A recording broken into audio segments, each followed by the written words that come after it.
O que é fascinante? Fascinante é algo cativante, que nos chama a atenção pelo fato de ser encantador. Porém, o mais fascinante é saber que podemos buscar fascínio nas coisas do dia a dia. Para isso, basta voltar o olhar para o lado admirável da vida. Sendo assim, fascinante é ter esperança no amanhã e saber que depois da noite vem o dia. Ser espontâneo, rir com franqueza e ser sincero. Perdoar as pessoas e respeitar os sentimentos alheios. Descobrir que precisamos uns dos outros. Observar a natureza e adorar um dia de chuva. Ter motivações. Buscar novos horizontes e vencer a nós mesmos. Saber que a vida é consequência de nossas atitudes. Por isso, pratique a humildade. Valorize as pequenas vitórias. Pense positivo. Aproveite as oportunidades e tenha fé.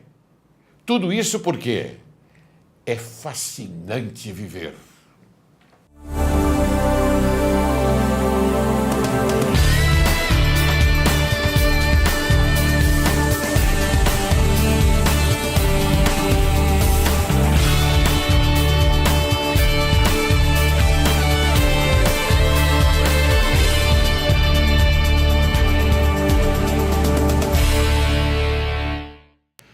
Caro telespectador, o programa Direito e Justiça em Foco hoje recebe especialistas, um editor e 2 advogados.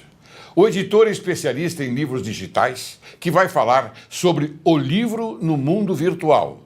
Os advogados, doutora Dana Vieira Ávila e Kleber Kuwabara, que vão abordar a importância do direito imobiliário.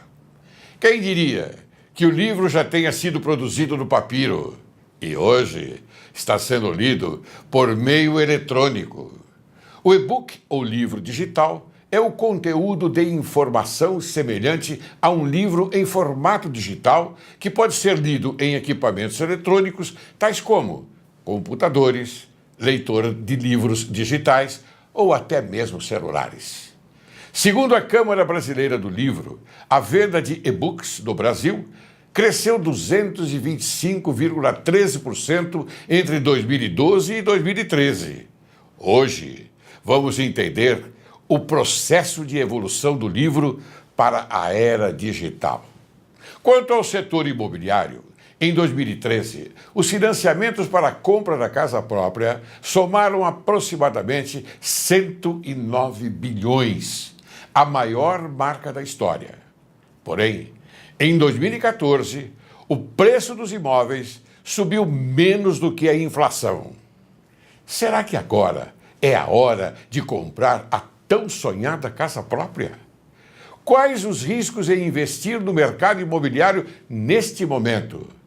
No programa de hoje, você vai saber a importância do direito imobiliário antes de adquirir um imóvel, seja ele para investimento ou moradia. Como vai, Ednei Procópio? Tudo bem, tudo ótimo. Ótimo. Você é especialista em livros digitais? Sim, sou especialista desde 2000. 2001 eu comecei. Muito bem, então eu vou dizer agora ao telespectador quem é você. Ednei Procópio é especialista em e-books desde 1998. Autor dos livros Construindo uma Biblioteca Digital, O Livro na Era Digital e A Revolução dos E-books, indicado ao Prêmio Jabuti 2014. Foi coordenador-geral do projeto que implementou e desenvolveu o Cadastro Nacional do Livro. É membro da Comissão do Livro Digital na Câmara Brasileira do Livro. Atuou na publicação e comercialização de cerca de 1.000 títulos digitais e aproximadamente 500 títulos simultaneamente em versão impressa. É isso, não é, Procópio? Isso, a gente já trabalhou quando a gente lança livro hoje em dia, já sai na versão impressa e também já sai na versão digital, já sai para os dois. Muito bem. Para as duas superfícies, digamos assim. Então, hoje nós estamos trazendo você a esse programa Direito e Justiça em Foco, porque queremos informar bem o telespectador no sentido da era digital. Tá bem? Ok. Vou fazer uma pergunta a você. Qual o panorama do mercado brasileiro de e-books, livros virtuais? Alguns números indicam que o panorama é o seguinte: até o final de 2014, a venda de livros digitais talvez represente de 2,5% a 3%, se a gente comparar com a venda de livros impressos. Mas no Brasil a gente já tem inúmeras lojas que vendem livros digitais, pelo menos 10 canais, e a gente tem também uma base instalada de equipamentos para a leitura do livro digital, que inclui o e-reader, tablets e até smartphones. Escuta, Ednei, qualquer pessoa pode ter acesso a essa leitura? Qualquer pessoa que tenha um computador ou tenha um tablet, um smartphone, um e-reader, qualquer tela eletrônica e pode um celular, ter, né? Ou um celular também pode ter acesso. Você precisa de duas coisas básicas aí: um hardware de leitura e a conexão para a internet, porque sem a conexão você não tem acesso às lojas. Por exemplo, aqui no estúdio nós temos um Wi-Fi. Sim. Há possibilidade, por exemplo, de você sacar aí do seu celular e acessar diretamente uma leitura? Isso. Os celulares hoje, a maioria deles, pelo menos os smartphones, os celulares mais inteligentes, permite que você baixe o aplicativo de leitura. E muitos aplicativos já traz a rotina de compra de livro dentro do aplicativo. Então o aplicativo ele serve tanto para você comprar o livro quanto para você ler o livro. Tendo acesso à internet, um 3G ou um 4G, você consegue fazer isso tranquilamente. Muito bem. Eu vou voltar aqui às minhas perguntas, porque eu fugi um pouco do roteiro. Mas, porque é interessante para nós que não estamos habituados a esse tipo de evolução, não é? É interessante. Então a gente se perde um pouquinho, mas a sua explicação foi genial. Comparado ao livro impresso, o custo de um livro digital é maior ou menor? O custo é exatamente igual. Algumas pessoas costumam dizer que o livro digital é mais barato que o livro impresso para ser produzido, mas essa não é uma verdade.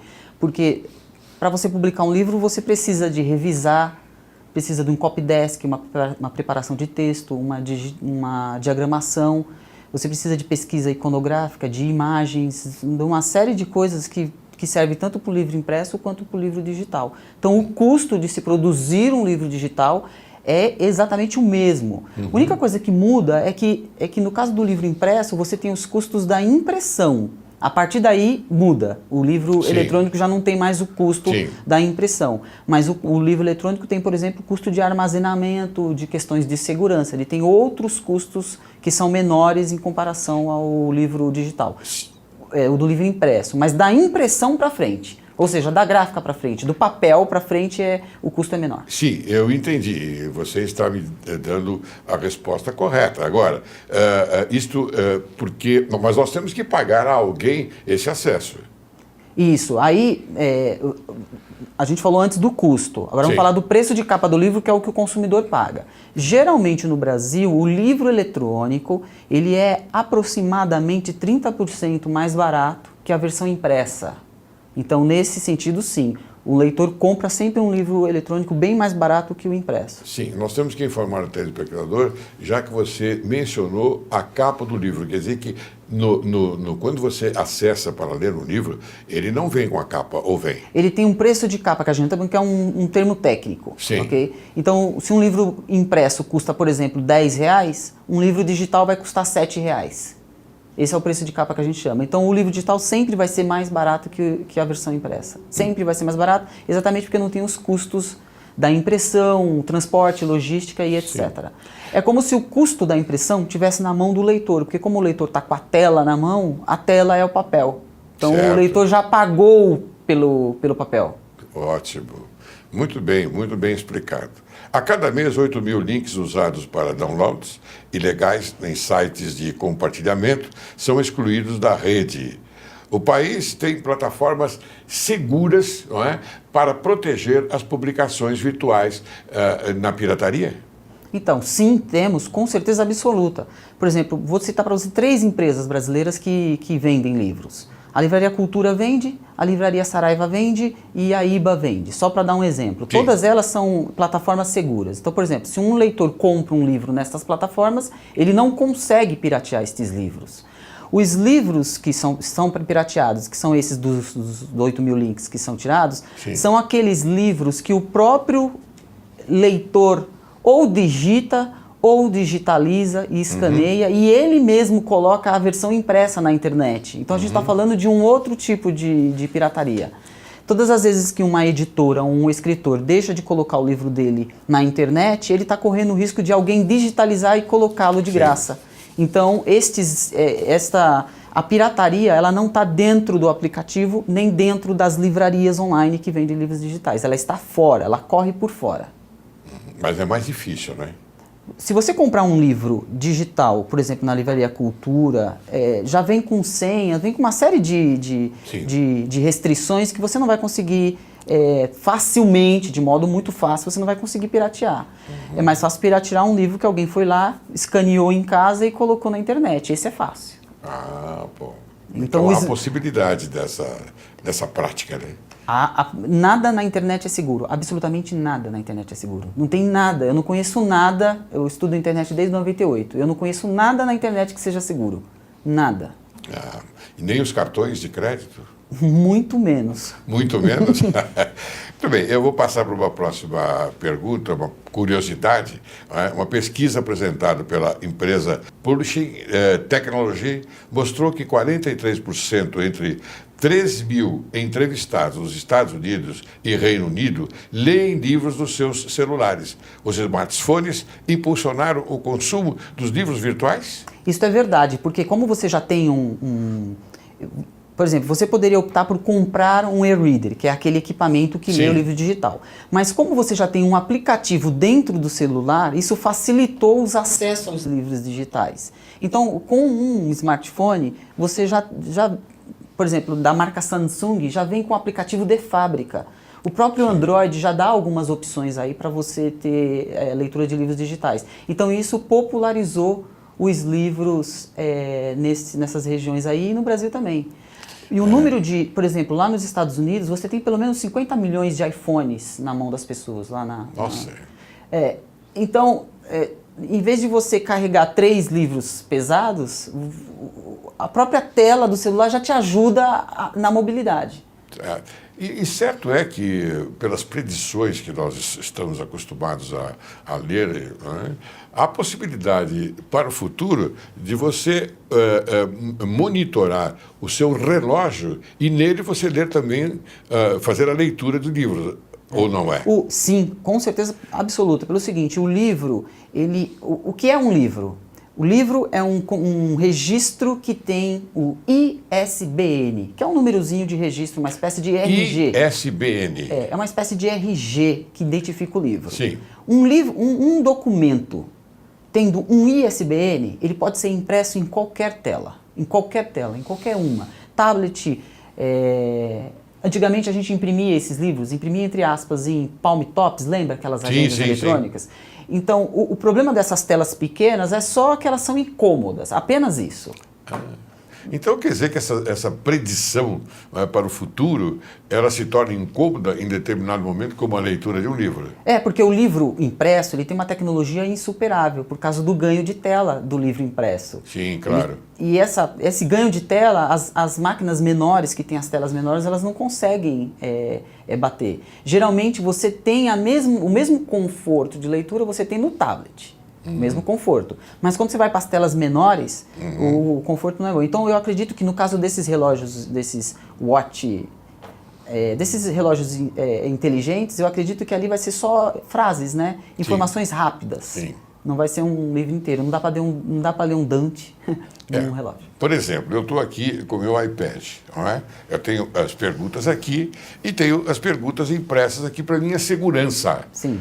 Para minha segurança, para conversar com você hoje no programa Direito e Justiça em Foco. Então, veja, aqui eu consigo ler perfeitamente bem a próxima pergunta que eu vou fazer a você. Isso. Então, por exemplo, faço a pergunta, porque eu estou lendo bem. É assim que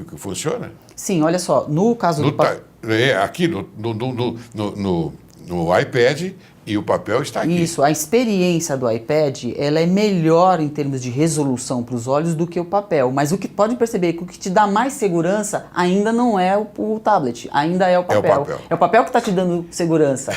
Ele que é o seu... Porque se essa telinha desligar, você ainda tem o papel não desliga. Quer dizer que eu estou no caminho certo, então. Eu tenho o iPad e tenho o papel também. Isso, e essa convergência de superfícies vai perdurar por muito tempo. Muito é uma bem. convergência. Então, o livro, ele nasce digital e depois ele vai para todas as telas, todas, até tela de televisão, telas, inúmeras telas. Porque hoje os olhos das pessoas estão voltados para as telas. Muito bem. E o papel é uma das telas, é uma das possibilidades de tela. Muito bem, então eu vou fazer aquela pergunta que eu disse que estava lendo. Quais países apresentam maior potencial para a leitura de livros no celular? No celular, com certeza os Estados Unidos da América, por conta da base instalada de equipamentos.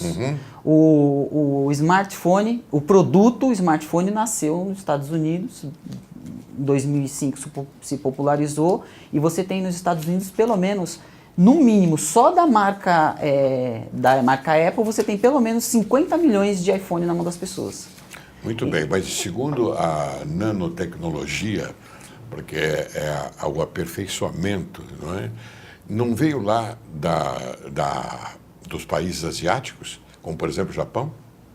O conceito nasceu nos Estados Unidos, naquela região do Vale do Silício, nos laboratórios de uma empresa chamada Xerox, que já vem desde a década de 1970 tentando imitar o papel. É um sonho do homem imitar o papel. Sim. E aí, vários produtos foram criados em cima desse. Agora, a expertise, por exemplo, da China é na fabricação desse conceito. Mas o conceito é genuinamente americano. Quer dizer que eu estou certo na minha pergunta, então. Sim, está certíssimo. Mas quem fabrica são chineses. São chineses, né? Que fabricam. Os americanos têm a ideia, os chineses fabricam. Ah, tá vendo? Então quer dizer que está bem adequado. E duplicam. Muito bem. Agora tem uma outra pergunta a você. Quais são as principais dificuldades encontradas pelas bibliotecas tradicionais na adequação da preservação e do acesso público às obras de seu acervo com o aumento cada vez maior da oferta e da demanda por publicações digitais? Olha só, o desafio maior é manter todo esse conhecimento, manter ele seguro e preservado. O físico, o papel físico. E manter o físico preservado é caro, é muito caro para as bibliotecas.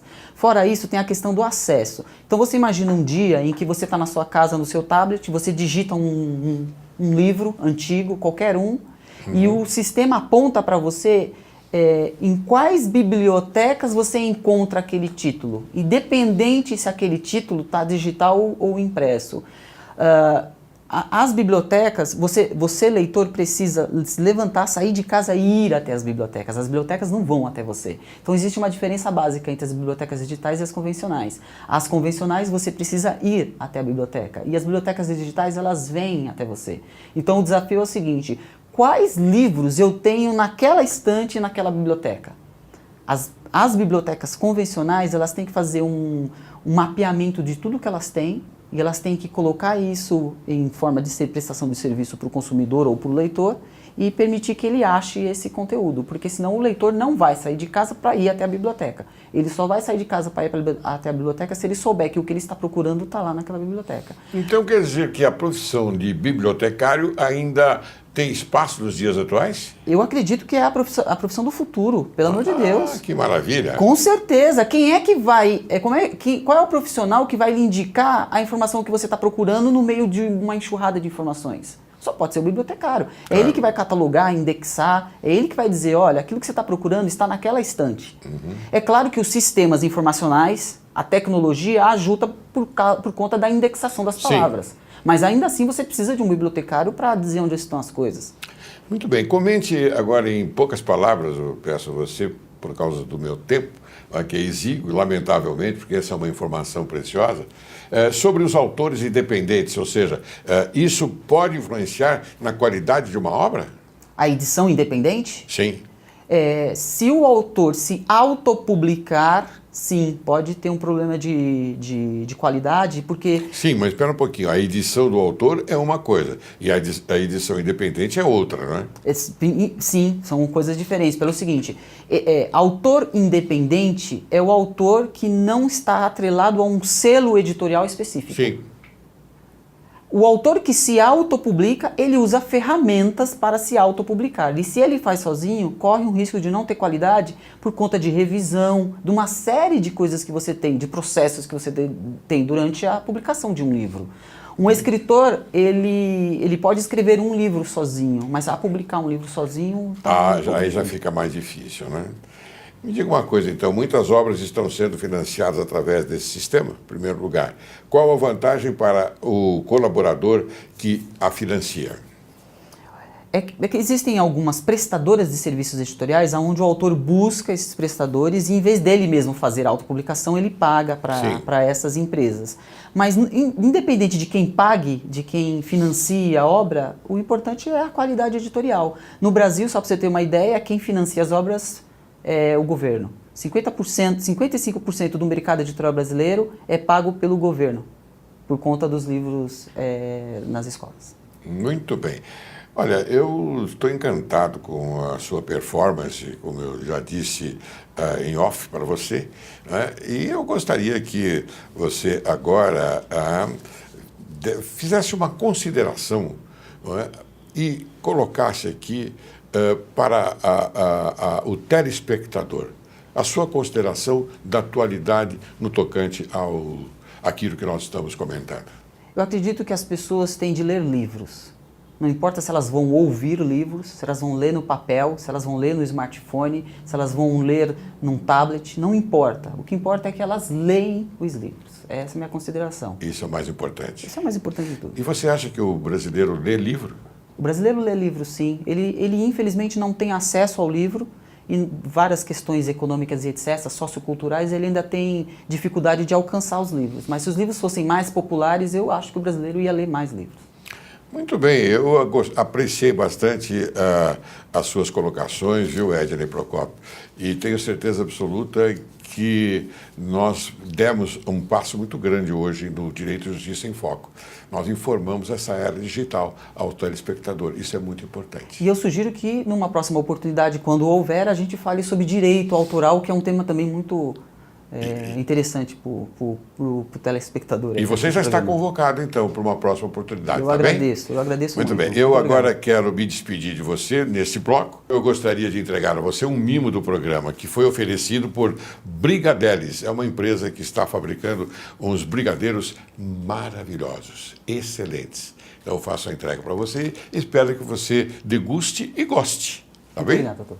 Eu vou chamar apenas um intervalo, mas você aguarde, porque nós vamos prosseguir com o tema agora, direito imobiliário. Aguarde, logo, logo retornaremos.